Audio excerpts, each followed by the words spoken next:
Hello there, it's Mary Schiller of maryschiller.com and pricelikeagirl.com. I am recording this video for you to continue our series in the case study about how I created the online course called Let's Make Money, Honey.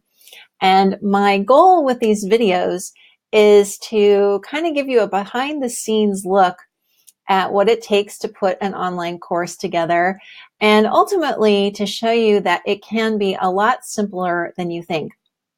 And so far we've covered a fair bit of ground in the first couple of videos.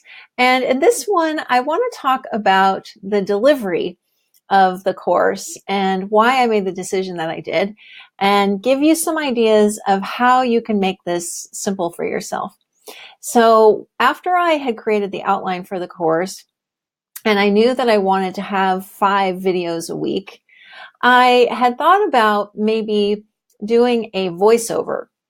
So having like slides that I would make in Keynote or in some other tool, and just doing a voiceover, which is a pretty easy way to create video. I decided instead to be on camera, mostly because I feel like people relate to me well on camera, and also because of the topic that we were talking about, which is money.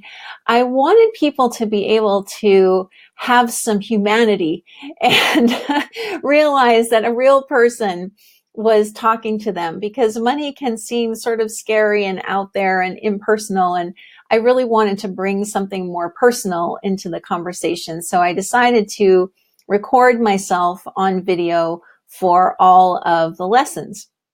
And that really is an important thing for you to consider, because it's not just about what is most comfortable for you, although I definitely want you to consider that. You know, if you're really, really uncomfortable seeing yourself on video, then maybe you won't be able to convey what you need to convey that way. But if it's something that your audience would really appreciate, if you think that that's the best way for them to hear what you're trying to teach them, then you might want to try to get over any fears you have and just go for it.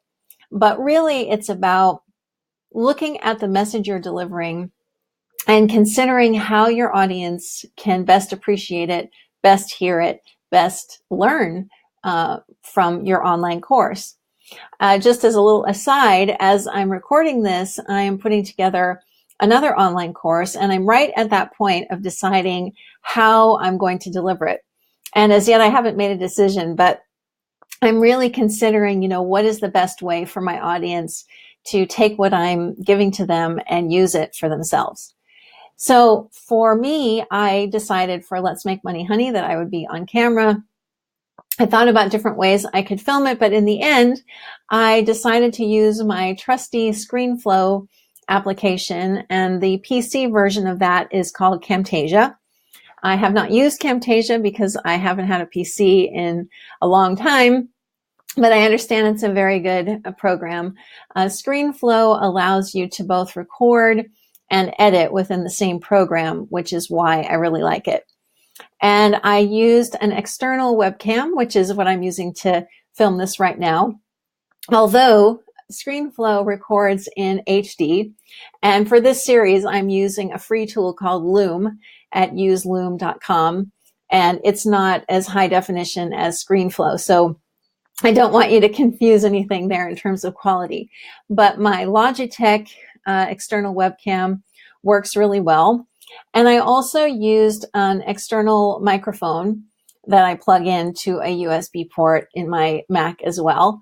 And I do that because, well, really it's because the sound quality is the most important thing when you're recording video. Now, I know that sounds a little bit weird, but when you're recording video, people respond first to the sound quality, and then they look at the picture. So if the sound quality isn't good, you will lose people. So I've experimented with a lot of different things, and for me, using an external microphone plugged into my Mac, and I set it on a sort of a mini tripod, and it's out of the view of the camera, so you can't see it unless I goof something up, and maybe you can see a little bit of it from time to time. But that gives me the best and most consistent sound quality. Now, it is not perfect. If you happen to be in that course, you can see and hear times when, the P's might pop and things like that. And I could get more elaborate. I could get a fancier mic with what they call a pop screen, those little things that sit in front of the microphone so the P's won't make that sound. But I haven't done that yet. I probably will in the future. But for now, this setup works quite well for me.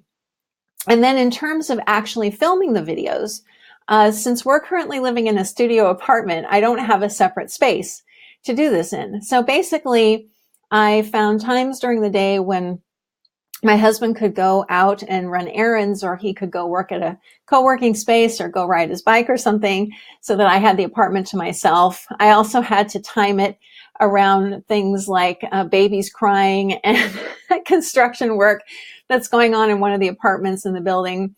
And I tried to set aside 2 to 3 hours of time where I was going to be uninterrupted.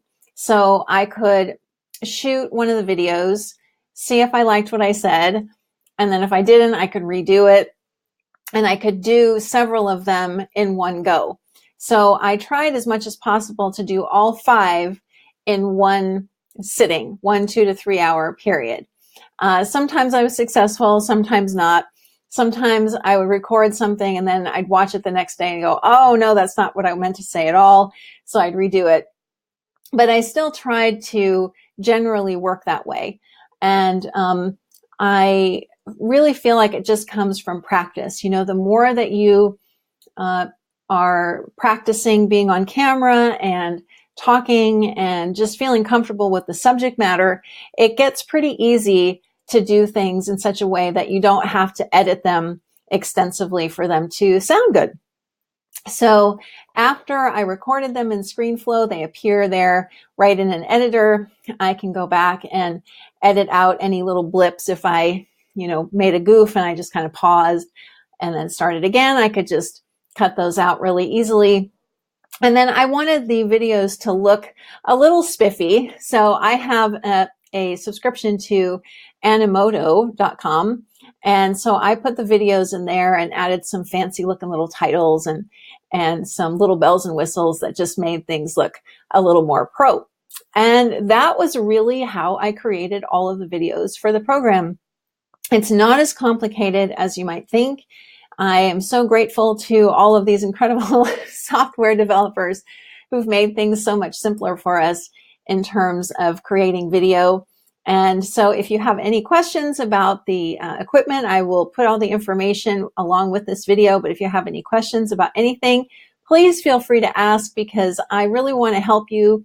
If you want to create your own online course and reach more people, have a bigger impact, and make a bigger income, that's really what I want to help you with. So, know that I'm here to support you and ask questions of me anytime. All right. Thanks so much for watching. I'll talk to you again soon.